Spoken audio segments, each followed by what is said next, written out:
അടുത്ത വാചകം, പ്രകോപിതരാവാതിരിക്കുക എന്ന കലയിലാണ് നാം മത്സരിച്ച് മികവ് തെളിയിക്കേണ്ടത്. എന്ത്?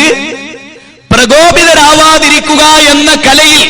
ഇതാദ്യം പഠിപ്പിക്കേണ്ടത് എല്ലാ മുസ്ലിയാക്കന്മാരെയാണ്, കേരളത്തിലെ AP സുന്നികളുടെ. ഓൽക്കട തീരെയില്ലാത്ത ഒന്നെറിഞ്ഞ് രണ്ടിന് മുജാഹിദുകളെ സ്റ്റേജിലെത്തൂല് ഓടി.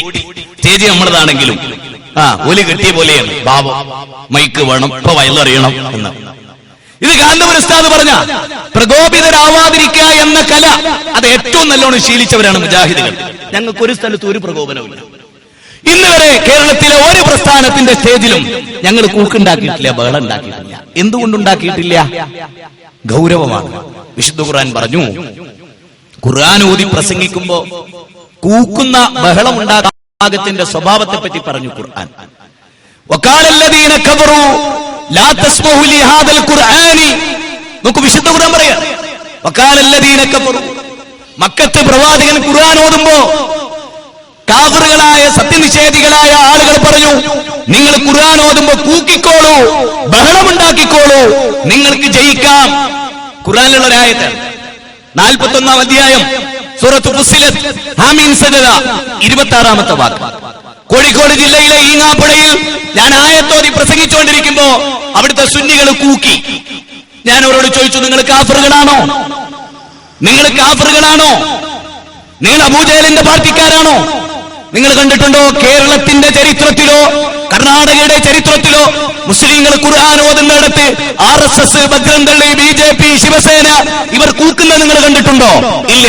ഖുർആൻ ആയത്തോതുന്നിടത്ത് കൂക്കുന്ന ഏക വിഭാഗം കേരളത്തിലെ മുസ്ലിങ്ങളിൽ സുന്നികൾ എന്ന് പറയുന്ന വിഭാഗമാണ്. എന്തുകൊണ്ട് നിങ്ങൾക്ക് ഇങ്ങനെ സംഭവിച്ചു? കാഫിറുകളുടെ സ്വഭാവം മാത്രം എന്തുകൊണ്ട് കേരളത്തിൽ ഒരു മുസ്ലിം വിഭാഗത്തിനുണ്ടായി? ചിന്തിക്കണം നമ്മൾ. അവർ ഇസ്ലാം എന്നല്ല മതത്തെ പഠിച്ചിട്ടുള്ളത്. അതുകൊണ്ട് എവിടെ നോക്കിയാലും എന്താ മുജാഹിദുകൾ. എനിക്ക് അത്ഭുത, സുന്നികൾ പ്രസംഗിക്കുന്നിടത്ത് പോലീസുകാരുണ്ടാവാറില്ല. കാരണം എന്താ? അവരെന്ത് പറഞ്ഞാലും ആ നാട്ടിൽ ആരും ഒന്നും പറയില്ല. കാരണം അവർക്ക് അതിനുള്ള സ്വാതന്ത്ര്യമുണ്ട്. ഇന്ത്യൻ ഭരണഘടനയുടെ പെർമിഷൻ കൊടുത്തിട്ടുണ്ട്. The preamble of constitution, Indian ഭരണഘടനയുടെ ആമുഖം, ഫണ്ടമെന്റൽ റൈറ്റ്സ്, മൗലികാവകാശം 25-ാം ഖണ്ഡികയിൽ പറയാം. ഇഷ്ടമുള്ള മതം സ്വീകരിക്കാൻ, അത് ഹൃദയാന്തരാളങ്ങളിൽ സൂക്ഷിക്കാൻ, അത് പ്രീച്ചിങ് നടത്താൻ, ലോകത്തോട് വിളിച്ചു പറയാൻ സ്വാതന്ത്ര്യമുള്ള നാട്. India is a secular state. India ഒരു മതേതര സ്വഭാവമുള്ള രാജ്യം. ഇന്ത്യ കൾച്ചറൽ പ്ലൂറാലിറ്റിയുടെ, കൾച്ചറൽ ടോളറൻസിന്റെ, യൂണിറ്റി ഇൻ ഡൈവേഴ്സിറ്റി നിലനിർത്തുന്ന ഒരു രാജ്യം. ആ രാജ്യത്തിന്റെ ഘടന അത്ര പവിത്രമാണ്. അതുകൊണ്ട് തന്നെ മുജാഹിദുകൾ പ്രസംഗിക്കുന്ന ഒരു സ്ഥലത്ത് പോലീസുകാർക്ക് വന്ന് നിൽക്കേണ്ടി വരും. കാരണം സുന്നികൾ പലയിടത്തും പ്രശ്നം ഉണ്ടാക്കലുണ്ട്. അത് പോലീസുകാർക്കും അറിയാം. പോലീസ് ഡിപ്പാർട്ട്മെന്റ് പലപ്പോഴും ഞങ്ങളോട് ചോദിച്ചു, കേസുകളിൽ ജയിലൊക്കെ സ്റ്റേഷനിലൊക്കെ ചെല്ലുമ്പോ, നിങ്ങളെല്ലാം സമാധാനത്തിന്റെ ആളുകളല്ലേ, നിങ്ങൾക്ക് പറഞ്ഞാൽ മനസ്സിലാവും, ഓർക്ക് മനസ്സിലാവൂല. പോലീസുകാർക്കും മനസ്സിലായി, നിങ്ങൾക്ക് മനസ്സിലാവൂല. എന്തുകൊണ്ടങ്ങനെ സംഭവിക്കുന്നു? ഇസ്ലാമിക സമൂഹം നിങ്ങൾ നോക്ക്. ഇനി മുജാഹിദ് പ്രസ്ഥാനം തിന്മ പറയുന്ന പ്രസ്ഥാനമാണ് എന്ന് സങ്കല്പിച്ചോളൂ. എങ്കിൽ അവരോട് യഥാർത്ഥ മുസ്ലിമീങ്ങളുടെ പ്രതികരണം എന്തായിരിക്കണം? വലാ തസ്തവിൽ ഹസനതു വല സയ്യിഅ ഇദ്ഫഅ ബില്ലതി ഹിയ അഹ്സൻ ഫഇദല്ലദി ബൈനക വബൈനഹു അദാവത്തുൻ കഅന്നഹു വലിയ്യുൻ ഹമീം വമാ യുലഖാഹാ ഇല്ലല്ലദീന സബറു വമാ യുലഖാഹാ ഇല്ലാ ദു ഹള്ളിൻ അളീം വഇമ്മാ യൻസഅന്നക മിന ശൈത്താനി നസുൻ ഫസ്തഇദ് ബില്ലാഹ് ഇന്നഹു ഹുവസ് സമീഉൽ അലീം. അല്ലേ? വിശുദ്ധ ഖുർആനിലെ 41-ാം അധ്യായം സൂറത്ത് ഫുസ്സിലത്ത് ഹാമീം സജദ 34, 35, 36 സൂക്തങ്ങൾ. എന്താ അതിന്റെ അർത്ഥം? നന്മയും തിന്മയും ഒരിക്കലും സമമാവുകയില്ല. എന്താണ് ഖുർആൻ പറയാ? ദൈവിക ഗ്രന്ഥം പറയാ, നന്മയും തിന്മയും ഒരിക്കലും സമാവും. ഒരാളോട് ദേഷ്യം പിടിച്ചു, ഓടാ ഡേശിന്റെ മോനെ. കേട്ട ആളോ 2 ഡേശ് കൂട്ടി അങ്ങോട്ട് പറഞ്ഞ, ഇവിടെ ആരാ ഏറ്റവും വലിയ മ്ലേച്ഛൻ? ഒരാള് വൈകാരികമായി ഓടാ ഡേശിന്റെ മോനെ എന്ന് മാത്രം പറഞ്ഞു. കേട്ടു നിന്നാൾ അതിനേക്കാൾ ചൂടായി ഡേശിന്റെ മോനെ എന്ന് പറഞ്ഞാലോ, അപ്പൊ ആരാ കൂടുതൽ തിന്മ ചെയ്ത്? അല്ലേ? ആലോചിക്കുക. വലാ തസ്തവിൽ ഹസനതു വല സയ്യിഅ. ഇത് മുസ്ലിങ്ങൾ മനസ്സിലാക്കണം, ഖുർആനിലുള്ളതാ. മൊയ്തീമാലെ കാണൂല. അതാ കുഴപ്പവും, അത് വായിച്ചതാ കുഴപ്പവും കേട്ടോ. ഖുർആനിൽ അങ്ങനെ ഒന്നുമില്ല. ഖുർആൻ പറയുന്നത് തിന്മയെ ഏറ്റവും വലിയ നന്മ കൊണ്ട് വിരൽക്കുക. അപ്പൊ മുജാഹിദ് പ്രസ്ഥാനം തിന്മയാണെങ്കിൽ അവരെ സ്വീകരിക്കേണ്ടത് കല്ലുകൊണ്ടല്ല, കൂക്ക് പിടിച്ചിട്ടല്ല, സ്റ്റേജ് കയ്യേറിയിട്ടല്ല, അസഭ്യം പറഞ്ഞിട്ടല്ല, 3 ക്യാമറ മോഷ്ടിച്ചു 2 ആഴ്ചക്കുള്ളിൽ. ആര്? മുസ്ലിയാക്കന്മാര്. മുജാഹിദുകൾ ഇങ്ങനെ റെക്കോർഡ് ചെയ്തുകൊണ്ടിരിക്കുന്നതിനിടയിൽ കേരളത്തിൽ നിങ്ങൾ FIR തയ്യാറാക്കിയ കേസുകളിൽ ഏറ്റവും പ്രധാനമായി ജാമ്യം പോലും കിട്ടാത്ത കേസുകളിൽ പെട്ടതാണ് പരസ്യമായി ക്യാമറ മോഷ്ടിക്കുക. നിങ്ങൾ നോക്കൂ, നിങ്ങൾ ചിന്തിച്ചു നോക്കൂ. ഈങ്ങാപ്പുഴ എന്ന് പറയുന്ന കോഴിക്കോട് ജില്ലയിലെ SSF-കാരൻ നിങ്ങൾ വിളിച്ചു നോക്ക്, ഇങ്ങനെ ഒരു കേസ് ഫയൽ ചെയ്തിട്ടുണ്ടോ? കേബിനെ മറിച്ചിടുക അല്ലേ? പാവപ്പെട്ട ആ സൗണ്ട് സിസ്റ്റം വെച്ച് അതിലൂടെ വരുമാനം കിട്ടി ജീവിക്കുന്നവന്റെ വരുമാനത്തിൽ പോലും കല്ലിടുക അല്ലേ? ഇതൊക്കെ ആര് പഠിപ്പിച്ചത്?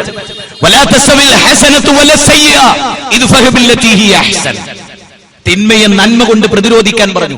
പ്രവാചകന്റെ തലയിൽ എന്നും ചപ്പുചവറുകളെ കമഴ്ത്തി ചാണകം കമഴ്ത്തിയ ഒരു ജൂതപ്പെണ്ണ്, അവളോട് നബി എന്താ ചെയ്തത്? അവളെ കരനെ കുറ്റി കടിച്ചതാ? അല്ല. പിന്നെ അവള് രോഗിയായി കിടന്നപ്പോ അവളെ വീട്ടിൽ ചെന്ന് അവളെ സന്ദർശിച്ച് അവൾക്ക് വേണ്ടി പ്രാർത്ഥിച്ചു ആ പ്രവാചകൻ അല്ലേ? ആ നബിയുടെ അനുയായികളാണ് നമ്മൾ. ആ പ്രവാചകന്റെ അനുയായികളാണ് നമ്മൾ. തന്നെ മർദ്ദിച്ച, പീഡിപ്പിച്ച, തന്റെ ശിരസിലേക്ക് ചാണകം വാരിയെറിഞ്ഞ ജൂത പെൺകുട്ടിക്ക് മാപ്പ് കൊടുത്ത ഞാൻ ഇവിടെ നിന്ന് ചോദിക്കുന്നു, PDP ഉണ്ടല്ലോ ഇവിടെ, NDF ഉണ്ടല്ലോ ഇവിടെ, മുജാഹിദുകൾ ഉണ്ടല്ലോ ഇവിടെ.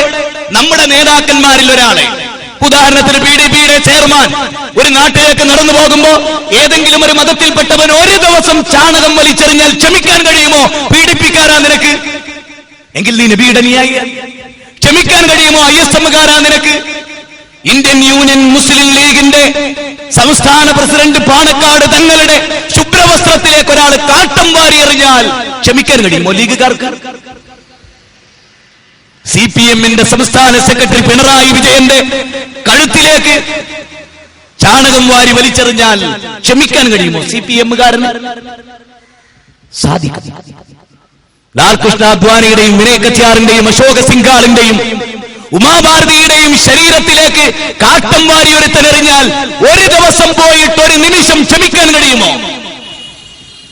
കോഴിക്കോട് ജില്ലയുടെ തടമ്പാട്ടുതായിൽ മഴക്കാലത്ത് 2 വീലറിൽ പോകുമ്പോ ഒരാളുടെ ശരീരത്തിലേക്ക് ഒരു തുള്ളി ചളിവെള്ളം തെറിച്ചതിന്റെ പേരിൽ പട്ടാപ്പകൽ ആ റോട്ടിൽ വെച്ച മനുഷ്യനെ കൊന്ന നാടായത് ഈ നാട്.